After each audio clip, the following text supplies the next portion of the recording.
ሰላም ጤና ይስጥልኝ። ፍሬ ህይወት ዮሐንስ ነኝ። በአፍሪካ ቀንድ በተለይም በኢትዮጵያ በኤርትራና በሌሎች ጎረቤት ሀገራት መካከል እየተፈጠሩ ያሉ ኢኮኖሚያዊ፣ ማህበራዊና ፖለቲካዊ ጉዳዮች ላይ ልዩ ትንታኔዎችን አቀርብላችኋለሁ። በዛሬ ቆይታችን በሁለት አንኳር ጉዳዮች ላይ አብረን ቆይታ የምናደርግ ይሆናል። የመጀመሪያው አንኳር መረጃችን የሚሆነው የ6 ቢሊዮን የአሜሪካን ዶላር የወደብ ስምምነቱ መሰረዙ ተሰምቷል።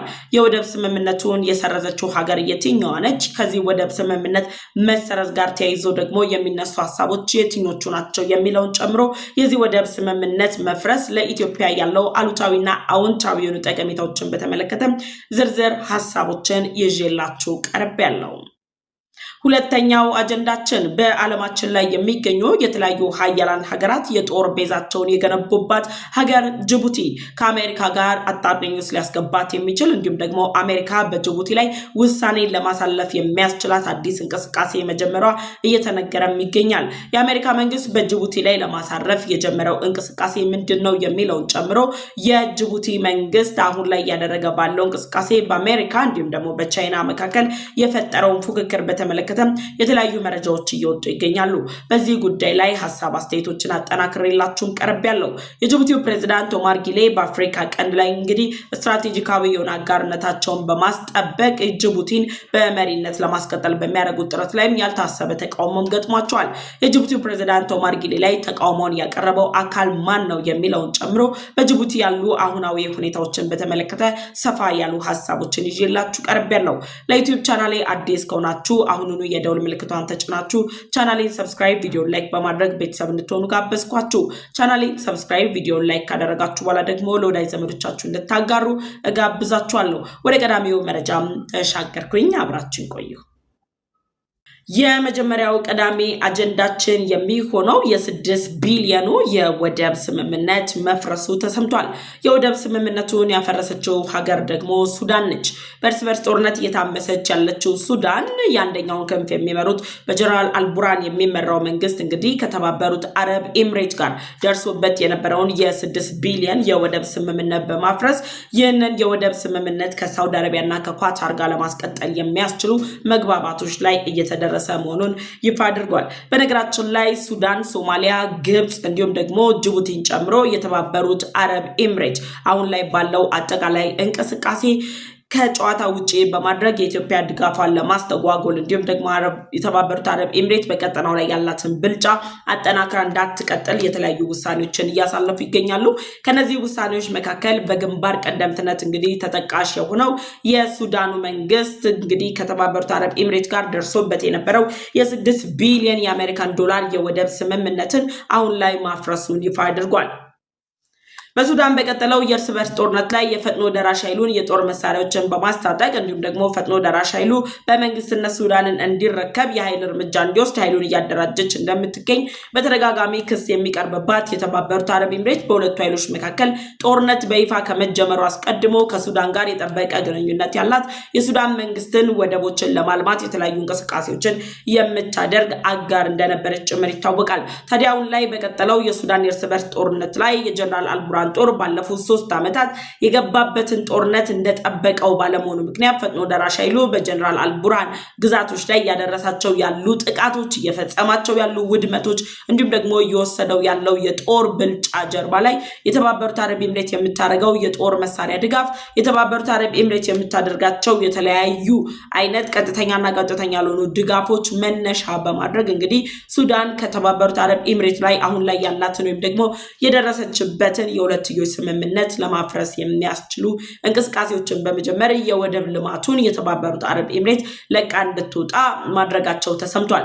የተባበሩት አረብ ኤምሬት ከሱዳን ወደብ ላይ በ6 ቢሊዮን ብር ያቡ አማማ የተባለው ወደብ ላይ ልታለማው የነበረውን የወደብ ልማት ፕሮጀክትን ለቃ እንድትወጣ የተደረገበት ዋነኛ ምክንያት የተባበሩት አረብ ኤምሬት በባለቤትነት ብቻ ሳይሆን ከራስ ገዟ ሶማሌላንድ ጋር በፈጠረችው ጥምረት አማካኝነት ዲፒ ወርልድ የተባለው የወደብ ልማት ላይ የሚሰራ ኩባንያ አኳያ ያለማው ያለውን የበርበራ ወደብ ላይ ኢትዮጵያ የጀመረችው እንቅስቃሴ ነገ ነገሮች ወደ መረጋጋት ሲገቡና ኢትዮጵያ የቀይ ባህር የመግባት ፍላጎቷን ለማሳካት በምታደርገው ጥረት ላይ የተባበሩት አረብ ኤምሬት የምታስተዳድራቸው የምታለማቸው ወደቦች ላይ ከፍተኛው ሚና ሊኖራት የሚችል መሆኑን እርግጠኛ መሆናቸው እንዲሁም ደግሞ ኢትዮጵያና የተባበሩት አረብ ኤምሬት መካከል ያለው ትስስር ከማደግ በተጨማሪ የተባበሩት አረብ ኤምሬት በይፋ የኢትዮጵያን የቀይ ባህር ጥያቄ የምትደግፍና ኢትዮጵያ ከበርበራ ወደብ እንዲሁም ደግሞ የታሪክና የሕግ ባለቤት እንደሆነች ከሚነገርለት የአሰብ ወደብ በተጨማሪ አማራጭ ወደቦችን በእጇ የምታስገባበትን መንገድ እየደገፈች ያለችው የተባበሩት አረብ ኤምሬት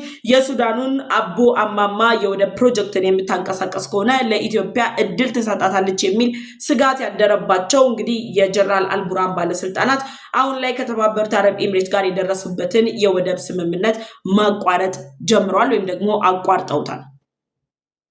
ሁለተኛው ምክንያት የተባበሩት አረብ ኤምሬት ለኢትዮጵያ የቀይ ባህር መግቢያ የወደብ እድልን ታጎናጽፋለች ከሚለው በተጨማሪ ከፈጥኖ ደራሽ ኃይሉ ጋር ያላት የሁለትዮሽ ግንኙነት እንዲሁም ደግሞ የተባበሩት አረብ ኤምሬት በሱዳን የምታደርገው እንቅስቃሴ ሱዳንን ወይም ደግሞ የጀነራል አልቡራን ጦርን ከግብጽ እና ከኤርትራ ከሶማሊያ ከጅቡቲ ጋር አጣብቂኝ ውስጥ ሊከት የሚችል ጉዳይ ነው የሚል መግባባት ላይ ተደርሷል። ይህ ማለት አሁን ላይ በአፍሪካ ቀንድ ከሚገኙ ሀገራት መካከል እነ ሱዳን እነ ጅቡቲ ሶማሊያ እንዲሁም ደግሞ ኤርትራ ከተባበሩት አረብ ኤምሬት ጋር ያላቸውን ግንኙነት በማቋረጥ የተባበሩት አረብ ኤምሬት አውሮፕላኖች የአየር በረራዎች በእነሱ የአየር ክልል ላይ እንዳይካሄድ ጭምር ውሳኔን በማሳለፍ ከተባበሩት አረብ ኤምሬት ጋር ፉክክር ውስጥ ያለችው ሳውዲ አረቢያ በቀጠናው ላይ የበላይነቷን እንድትገነባ የሚያስችል እንቅስቃሴዎችን ጀምሯል። ለዚህም ደግሞ ከወታደራዊ ጥምረት ጀምሮ እስከ ኢኮኖሚካዊ ፖለቲካዊ ትስስሮችን በማሳደግ የተባበሩት አረብ ኤምሬት በአፍሪካ ቀንድ ላይ ያላት ሚና እንዲዳከም የሚያስችል እቅድ አውጥቷል። ስለዚህ የግብጽ መንግስት ተልዕኮ አስፈጻሚ እንደሆኑ የሚነገርላቸው ጀነራል አልቡራን እና የኤርትራው ፕሬዝዳንት ኢሳያስ አፈወርቂ ግብጽ ግንኙነቷን ያቋረጠችባቸው ጥምረቶቿን ያቋረጠችባቸው አገራት ጋር በሙሉ ጥምረታቸውን ግንኙነታቸውን በማቋረጥ የራሳቸውን የሆነ ሚና ይጫወታሉ። ከዚህ ጋርም በማያያዝ የሳውዲ መንግስትና ኳታር በዚህ ወደብ ላይ የተባበሩት አረብ ኤምሬት የደረሰችበት የ6 ቢሊዮን የወደብ ልማትን ፕሮጀክትን እንዲያለሙ ከነሱ ጋር የዲፕሎማሲ ግንኙነት በመጀመር ሳውዲ አረቢያን በአፍሪካ ቀንድ ላይ አጋር ለማድረግ የሚደረጉ ጥረቶች የተባበሩት አረብ ኤምሬትን ከጨዋታ ውጪ ለማድረግ የሚደረጉ እንቅስቃሴዎች መኖራቸውን በተጨባጭ ያረጋገጠ ጉዳይ ሆኗል። ይህ የተባበሩት አረብ ኤምሬት አሁን ላይ እየተደረገ ባለው እንቅስቃሴ ላይ በሁሉም በኢትዮጵያ ላይ በጠላትነት የተነሱ የኢትዮጵያን የቀይ ባህር ጥያቄ የማይደግፉ ኢትዮጵያ የባህር በር እንዳታገኝ ፍላጎት ያላቸው ሀገራት በሙሉ የሚያደርጉትን ጥረትና የሚያደርጉትን እንቅስቃሴ በማስተጓጎል የራሳቸው የሆነ ጉልህ ሚናን ለመጫወት በሚያደርጉት ጥረት ላይ ኢላማቸው አድርገው ኢትዮጵያን በጦር አቅሟ ሊችሏት እንደማይችሉ ተገንዝበዋል። ኢትዮጵያ ላይ የዲፕሎማሲ ጫና መፍጠር እንደማይችሉ ተገንዝበዋል። ስለዚህ ያላቸው ብቸኛ አማራጭ እና ያላቸው ብቸኛ መንገድ ከኢትዮጵያ ጋር ጠንካራ የሚባል የሁለትዮሽ ግንኙነት ያላቸው ሀገራትን የመነጠል እንቅስቃሴ ነው። በዚህም ደግሞ ኢላማቸው አድርገው የተባበሩት አረብ ኤምሬትን ይዘዋል።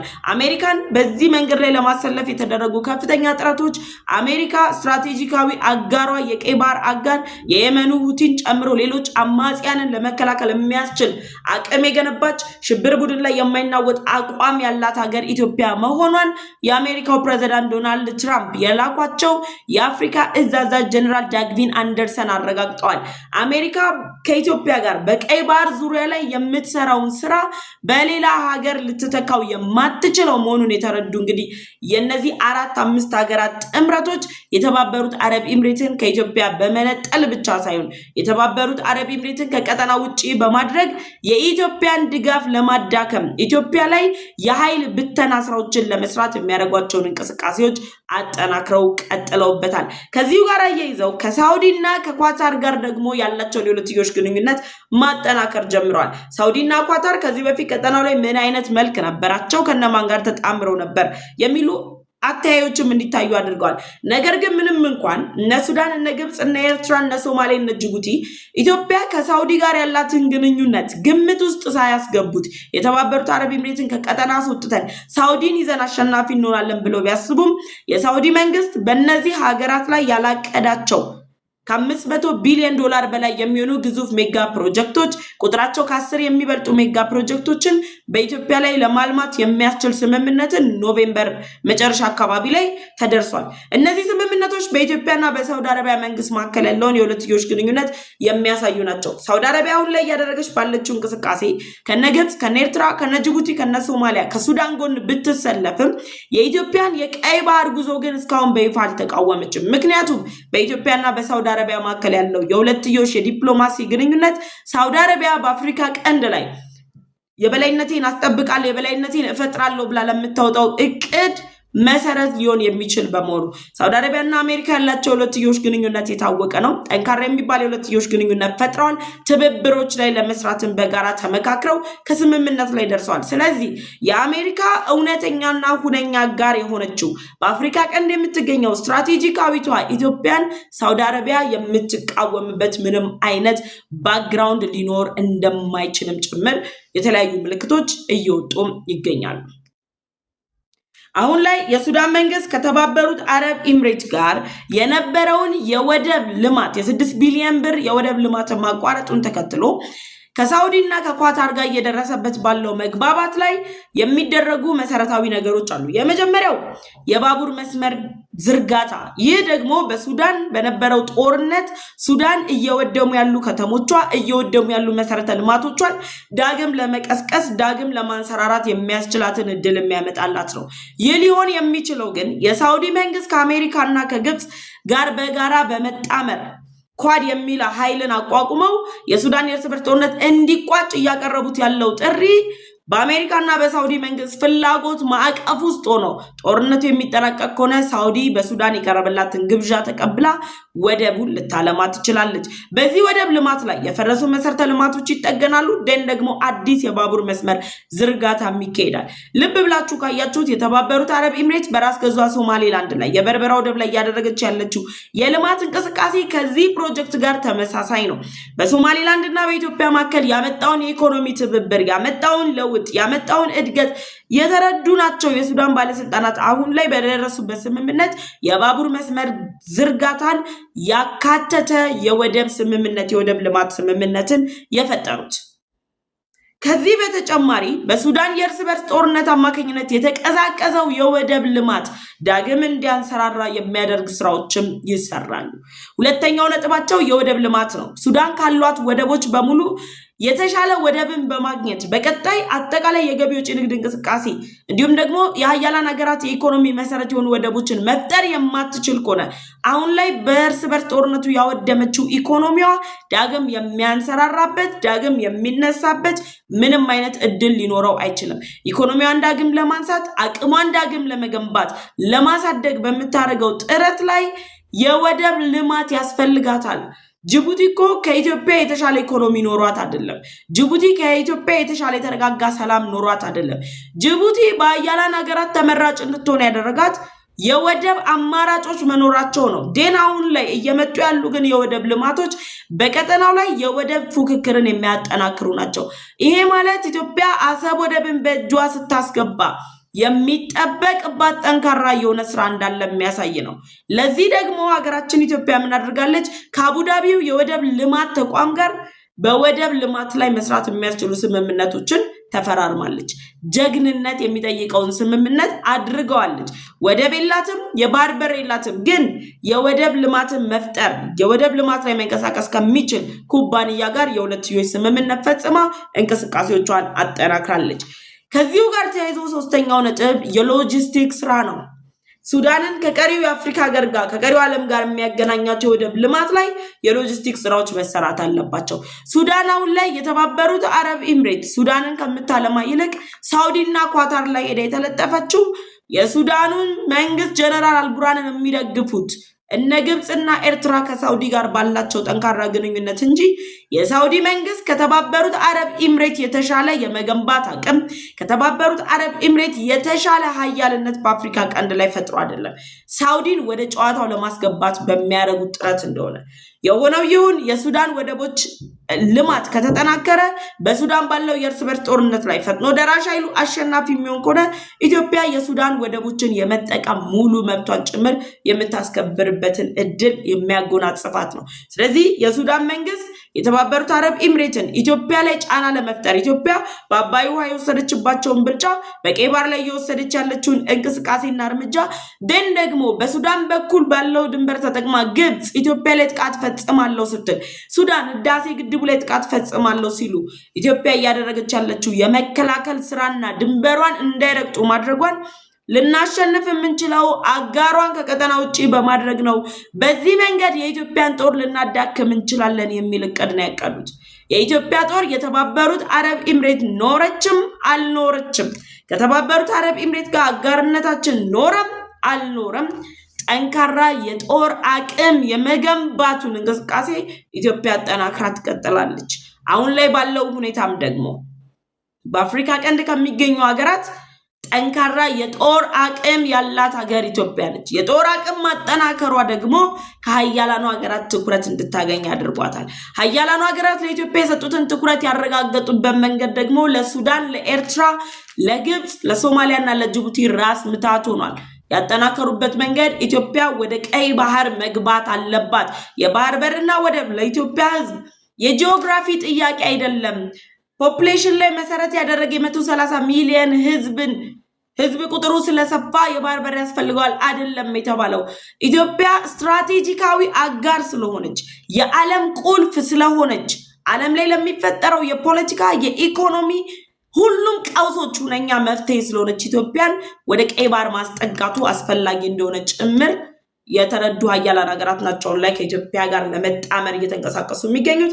ስለዚህ ከሳውዲ እና ከኳታር መንግስት በዚህ የወደብ ልማት ግብዣ ላይ ደግሞ እየተደረጉ ባሉ ንግግሮች ላይ እስካሁን የይሁንታ ምላሽ አልተሰጠም። ነገር ግን እንደዚህ አይነት ነገሮች ከዚህ በፊት እንደወጡት የአሰብ ወደብ ላይ የሳውዲ መንግስት እንዲገነባና እንዲያለማ ኤርትራ እሽሩሩ ስትል ቆይታለች። የኤርትራው ፕሬዝዳንት ኢሳያስ አፈወርቂም ጀነራል አልቡራንም በሳውዲ አረቢያ ያደረጓቸው ጉብኝት ቁጥር የላቸውም። አንድ መሪ በአንድ ሀገር ላይ ሊከሰትባቸው ከማይችላቸው የቁጥር መጠኖች በላይ የሆኑ ጉብኝቶችን አድርገዋል። እነዚህ ሁሉ ጉብኝቶች ኢትዮጵያ የምትባለን ሀገር በመፍራት እየሸሹ ያሉበትን ሁኔታ በይፋ ያሳየ ያረጋገጠ እንደሆነ ጭምር ተነግሯል። ስለዚህ የ6 ቢሊዮን ዶላሩን የወደብ ስምምነት የጀነራል አልቡራን መንግስት አፍርሶ ለሳውዲና ለኳታር ይህን ወደብ እንዲያለሙ እድል የመስጠቱን እንቅስቃሴ መጀመሩ ተሰምቷል። በዚህ ጉዳይ ላይ ሐሳብ አስተያየታችሁን ኮሜንት ሴክሽን ላይ አስቀምጡልኝ። ወደ ሁለተኛውና የመጨረሻው አጀንዳ ተሻገርኩኝ።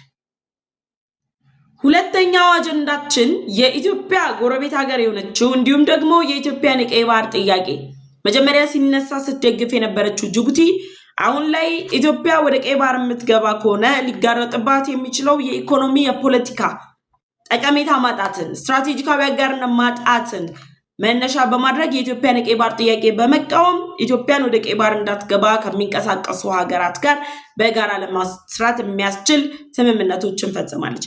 አሁን ጅቡቲ እያደረገች ያለችው እንቅስቃሴ ላይ ደግሞ ኢትዮጵያን ከቀይ ባህር አርቃለሁ ብላ በዘረጋችው መስመር ላይ ለቻይና መንግስት እየሰጠች ያለችው ይሁንታ የቻይና ጦር የበላይነት በጅቡቲ የጦር ቤዞች ላይ ወይም ደግሞ በጅቡቲ አካባቢ ላይ የተፈጠሩ የቻይና ሀያልነቶች ለአሜሪካ መንግስት ስጋት ሆኗል። በጅቡቲ የሚገኙት አሜሪካ፣ ፈረንሳይ እንዲሁም ደግሞ ቻይና አሁን ላይ በገቡበት ውድድር ላይ ጅቡቲ ተጨማሪ ሀገር አድርጋ ሳውዲ አረቢያን ለማስገባትም ጥረት እያደረገች ነው ያለችው። በዚህ እንቅስቃሴ ላይ አሜሪካ የጦር ብልጫ ይወሰድብኛል የሚል ስጋት ላይ ወድቃለች። ታዲያ አሜሪካ የወደቀችበትን ስጋት ወደ መፍትሄ ለማምጣትና ለውጥ ለመፍጠር በምታደርገው ጥረት ላይ የጦር ቤዟን ከጅቡቲ ላይ አንስታ ወደ ደቡባዊው የቀይ ባህር አቅጣጫ ኢትዮጵያ የምትሳተፍበት እስራኤል ያለችበት የራስ ገዟ ሶማሊላንዱ የበርበራ ወደብ ላይ ለማድረግ እንቅስቃሴዎች መጀመሯ ተሰምቷል። የአሜሪካ አፍሪካ እዝ አዛዡ ጀነራል ዳግቪን አንደርሰን አዲስ አበባ መጥተው ከጠቅላይ ሚኒስትር ዶክተር አብይ አህመድ ጋር በጋራ ከመከሩ በኋላ በቀጥታ ራስ ገዟ ሶማሊላንድ የበርበራ ወደብ ላይ በመሄድ ጉብኝት አድርገዋል። አሜሪካ በዛ ወደብ ላይ ወታደራዊ ምሽግ ለመገንባት የሚያስችሏትን እንቅስቃሴዎች ጀምራለች። አሜሪካ አሁን ላይ የጅቡቲ መንግስት ባሉት ወደቦች ላይ እያደረገ ባለው እንቅስቃሴ ቻይናን የበላይነቷን እያስጠበቀ በመሆኑ በአሜሪካና በቻይና መካከል ያለውን ፉክክር ቻይና በበላይነት እንድታሸንፍ የሚያደርገውን ጥረት አሜሪካ የሚቀለብስ እርምጃ መውሰድ እንዳለባት እየተነገረ ባለበት ወቅት ላይ አሜሪካ ያን እርምጃ ለመውሰድ የሚያስችላት እንቅስቃሴ ጀምራለች። ይህን እርምጃ ልትወስድ የምትችለው ደግሞ ጅቡቲ ስትራቴጂካዊ አጋርነቴን የፖለቲካ ቁልፍ መሆኔን ትቀማኛለች በሚል ስጋቷን የምታስቀምጥበት ራስ ገዟ ሶማሊላንድን የሉዓላዊ ሀገርነት እውቅናን ለመስጠት አሜሪካ ዝግጅቷን አጠናቃ ጨርሳለች። ጅቡቲ ለቻይና እየሰጠች ያለችውን እድል አጠናክራ በቀጠለች ቁጥር አሜሪካ ደግሞ ወደ ደቡባዊው የቀይ ባህር አቅጣጫ ፊቷን በማዞር በበርበራ ወደብ ላይ የጦር ቤዟን ገንብታ ሀያልነቷን ታስጠብቃለች። የራስ ገዟ ሶማሊላንድ ላይ ጦር ቤዟን ስትገነባ ለሶማሊላንድ የሉዓላዊ ሀገርነት እውቅናን ከመስጠት በተጨማሪ ለሶማሊያ ጦር የምታደርገው ድጋፍ የሶማሊያን ደህንነት ለማስጠበቅ የምታደርገው ጥረት በሶማሊላንዱ የበርበራ ወደብ ላይ ልትንቀሳቀስ ጫፍ የደረሰችው የገቢዎች ንግድ እንቅስቃሴዋን ሙሉ ፊቱን ወደ በርበራ ወደብ ለማዞር ጫፍ የደረሰችው ኢትዮጵያ ደግሞ ከአሜሪካ ጋር ያላት ሁለትዮሽ ግንኙነትን በማጠናከር በርበራ ወደብ የአፍሪካ ቀንድ ስትራቴጂካዊ መዳረሻ የሚሆንበት እድል ይፈጠራል። ይሄ ደግሞ ጅቡቲን ባላሰበችው ሰዓት ባላሰበችው ቀመር አከርካሪዋን መጥቶ የኢኮኖሚ ስብራት ውስጥ ውድቀት ውስጥ የሚከታት ብቻ ሳይሆን ሀገር ሆና የመቀጠሏን ጉዳይ ጥያቄ ምልክት ውስጥ የሚከት ሁነት ነው። አሁን ላይ ባለው የአሜሪካ መንግስት በቻይና ብልጫ ይወሰድብኛል የሚለው ስጋት መፈጠር አዲስ አበባ፣ ግብጽ፣ ኬንያ እና ጅቡቲ ጉብኝት ሊያደርጉ የመጡት የአሜሪካ የውጭ ጉዳይ ሚኒስተሩ ክሪስቶፈር ላንዶ እና አዲስ አበባ ብቻ የተገኙት የአፍሪካ እዝ አዛዥ ጀነራል ዳግቪን አንደርሰን ከአዲስ አበባ ጉብኝታቸው በኋላ ጅቡቲ የሚያቀኑ ይሆናል። የአሜሪካ የውጭ ጉዳይ ሚኒስተሩ በዛ ላይ የሚያደርጉት ዋነኛ ውይይት ወይም ደግሞ አዲስ እቅድ ጅቡቲ እያደረገች ያለችው እንቅስቃሴ የቻይናን የበላይነት የሚያስጠብቅና አሜሪካ በቀጠናው ላይ እየፈጠረች ያለችውን ተጽዕኖ የሚያዳክም በመሆኑ ሙሉ ለሙሉ አሜሪካ ፊቷን ከጅቡቲ ላይ አንስታ ወደ በርበራ ወደብ ለማዞር የሚያስችላት እንደሆነ ተገልጿል። ይሄ ደግሞ የጅቡቲው ፕሬዝዳንት ኦማር ጊሌን አደጋ ላይ የሚጥላቸው ጉዳይ መሆኑ ሊታወቅ ይገባል። አሜሪካ ዲፕሎማሲያዊ ጫናን ለመፍጠር ነው ጅቡቲን የምትጎበኘው። የውጭ ጉዳይ ሚኒስተሩ ጅቡቲ የሚሄዱት ዲፕሎማሲያዊ ጫናን ለመፍጠር ነው። በጅቡቲ ወደቦች ላይ እንግዲህ የጦር ሰፈር ያላቸው እነ ፈረንሳይ፣ የተባበሩት አረብ ኤምሬት እና አሜሪካ የተባበሩት አረብ ኤምሬትን አሁን ከነግብጽ ጋር በመሆን ሳውዲን ወደ ቀጠና አስገብታ ከጨዋታ ውጪ ለማድረግ እየጣረች ያለችው ጅቡቲ ቻይናን እያስገባች ሳውዲን እያስገባች ኃይል አጠናክራ ከአሜሪካ ጋር ፉክክር ውስጥ ያለችው ቻይናን እንድትጠናከር እያደረገች ያለችው ጥረት አሜሪካ ጅቡቲን ቀይ መስመር ውስጥ ወይም ደግሞ ቀይ መብራት ውስጥ እንድታስቀምጣት አድርጓታል። አሜሪካ በደህንነቷ ላይ ስጋት የሚጥል የትኛውንም ኃይል እንደማትታገስ ደግሞ የታወቀ ነው። ስለዚህ አሜሪካ አሁን ጅቡቲ ላይ ልትወስዳቸው የምትችላቸው ቀዳሚ እርምጃዎች ምንድን ናቸው? የመጀመሪያው እርምጃ ጅቡቲ ለራስ ገዟ ሶማሊላንድ እስራኤል የሉዓላዊ ሀገርነት እውቅናን ከሰጠቻት ጀምሮ እያደረገች ላለችው ተቃውሞ ፈጣን ምላሽ ትሰጣታለች። ለራስ ገዟ ሶማሊላንድ የሉዓላዊ ሀገርነት እውቅናን ትሰጣለች። ይሄ ለጅቡቲ ሁሉን ጠቀሜታዋን ይወስድባታል። ኢትዮጵያ ከ90% በላይ የሆነ የገቢዎች ንግድ እንቅስቃሴዋን ፊቱን ወደ በርበራ አዞራለሁ እያለች ባለችበት በዚህ ወቅት ላይ ዶናልድ ትራምፕ የበርበራ ወደብ ላይ ደግሞ ሄደው የጦር ቤዛቸውን የሚገነቡ ከሆነ ለጅቡቲ አጣብቂኝ ውስጥ የሚከታት ጉዳይ እንደሆነም ይነገራል። ሁለተኛው አዲስ የፖለቲካ ውጥረትን በጅቡቲ ውስጥ ይፈጥራል። በኢኮኖሚ መድቀቅ፣ በፖለቲካ መድቀቅ መላው የጅቡቲ በአምባገነናዊ መንግስት እየተመሩበት ያለውን ሁኔታ ተቃውመው የጅቡቲው ፕሬዝዳንት ኦማር ጊሌ ላይ ትችት እንዲያነሱ ከስልጣን እንዲያነሷቸው ጭምር የሚያስገድዱ እርምጃዎችን እንዲያንቀሳቀሱባቸውና እንዲያነሱባቸው የሚያደርግ ነው። በዚህ ውጥረት ውስጥ አሜሪካ ጅቡቲን እያስጠነቀቀች ወይም ደግሞ አሜሪካ ከጅቡቲ ጋር እየተማከረች ባለችበት በዚህ ወቅት ላይ የሱዳኑ ጠቅላይ ሚኒስትር ዶክተር ካሚል ኢድሪስ ጅቡቲ የአየር ክልሏን በተባበሩት አረብ ኤምሬት ላይ እንድትዘጋ ዲፕሎማሲያዊ ጫና ለመፍጠር ጅቡቲ ገብተዋል። የተባበሩት አረብ ኤምሬት ሱዳንንም ጅቡቲንም የትኛውንም የአፍሪካ ቀንድ ሀገር ተጠቅማ ለፈጥኖ ደራሽ ኃይሉ የጦር ድጋፍ እንዳታደርግ ለማድረግ ጅቡቲ የአየር ክልሏን እንድትዘጋ የሚያስችል ዲፕሎማሲ ጫና ሊፈጥሩ ነው። ይህን ደግሞ ዘግተው አሳይተዋል። እነ ግብፅ፣ እነ ኤርትራ፣ እነ ሶማሊያ ከሳውዲ ጋር ተጣምረው ዘግተው አሳይተዋል። ስለዚህ ጅቡቲ በዚህ አሰላለፍ ውስጥ ትገባለች። በዚህ አሰላለፍ ውስጥ ጅቡቲ የምትገባ ከሆነ አሜሪካውን ላይ ውሳኔ የምትወስን ከሆነና ወደ በርበራ ወደ ፊቷን የምታዞር ከሆነ አገረ ጅቡቲ ማትወጣው አጣብቂኝ ውስጥ እንደምትገባ እየተነገረ ነው ያለው። ስለዚህ የአየር ክልልን በመዝጋት የተባበሩት አረብ ኤምሬት ላይ ተቃውሞ እያነሳች ነው።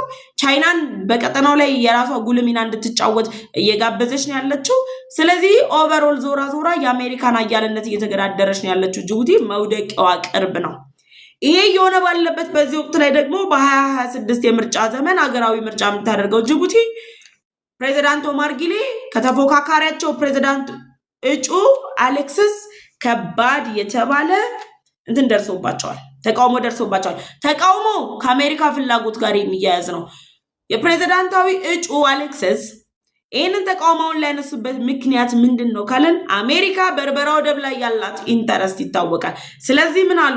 በሶማሌና በራስ ገዟ ሶማሌላንድ የውስጥ ጉዳይ ላይ ጣልቃ እየገቡ የሚገኙት የጅቡቲው ፕሬዚዳንት ኦማር ጊሌ በስልጣን ለመቆየት የመላው ጅቡቲ ህዝብን ልብ ለማሸፈንና ሀገሪቱ ውስጥ ያለውን የፖለቲካ ውድቀት ኪሳራን እንዳይገነዘቡ በሌሎች ሀገራት አጀንዳዎች የመጥመድ አይነት ስትራቴጂ ነው የጅቡቲው ፕሬዚዳንት ኦማር ጊሌ እየተከተሉ ያሉት። ስለዚህ ይህ አግባብ አይደለም።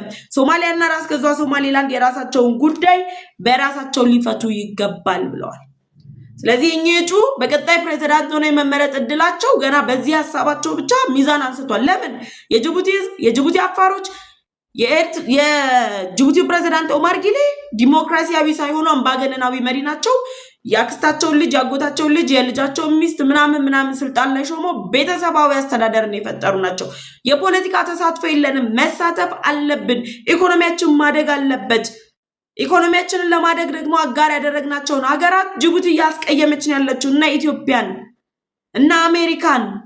በዚህ ምክንያት ፕሬዚዳንት ኦማር ጊሌ አጣብቂኝ ውስጥ በገቡበት በዚህ ወቅት ላይ እኚህ እጩ ፕሬዚዳንት አሌክሲስ ይህን አስተያየት መስጠታቸው ብልጠታቸውን ነው የሚያሳየው። በቃ ምርጫው ከመካሄዱ በፊት የመላው ጅቡቲን ህዝብ ልብ የገዙበት ነጥብ ነው። ይህንን ተቃውሞ እያስነሱ ይገኛሉ። ኦማር ጊሌ ከሳቸው በተጨማሪም ሌሎች ፖለቲከኞችን ተቃውሞ እያሰሙባቸው ነው ያሉት። ስለዚህ የጅቡቲ ፕሬዚዳንት ኦማር ጊሌ የአሜሪካ መንግስት ፊቱን ወደ በርበራ ወደብ የሚያዞር ከሆነ ለአንዴና ለመጨረሻ ጊዜ ጅቡቲ ያበቃላታል። ኢትዮጵያን ፊቷን ወደ በርበራ ወደብ እያዞረች ነው። ስለዚህ የጅቡቲ ስትራቴጂካዊነት እያበቃ ነው። ቻይና በጅቡቲ ወደብ ላይ ለብቻዋ ትቀራለች።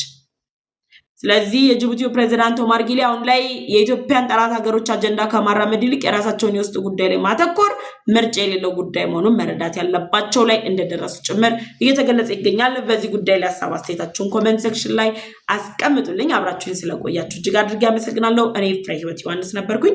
ለዩቲዩብ ቻናል አዲስ ከሆናችሁ የደወል ምልክቷን ተጭናችሁ ቻናሌን ሰብስክራይብ፣ ቪዲዮ ላይክ እና ሼር በማድረግ ለወዳጅ ዘመዶቻችሁ እንድታጋሩ ጋበዝኳችሁ። በቀጣይ በሌሎች ዝግጅቶች እመለሳለሁ። ቸር ቆዩ።